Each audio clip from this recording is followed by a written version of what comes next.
Diqqat! O'zbekistonning 12 ta viloyatida istiqomat qiluvchi aholi ogohlantirildi. 13 va 14 oktyabr kunlari O'zbekistonda boshlanadi. Tayyor turing. Videorolikdan to'liq xabardor bo'lish uchun video ostiga bir dona like va albatta podpisatsiya tugmachasini bosib qo'yishni unutmang. Bugundan sel suv toshqinlari yuzaga kelishi mumkin. O'zgidromet ogohlantirdi.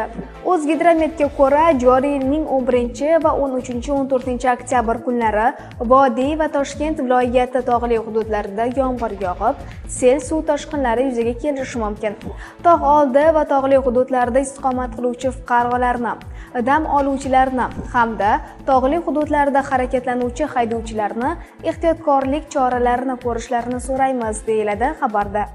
Ma'lumot uchun, respublika hududi bo'yicha yomg'ir suvlari to'planishi ehtimoli bor. Bu esa hududlarni suv bosishiga olib kelishi mumkin.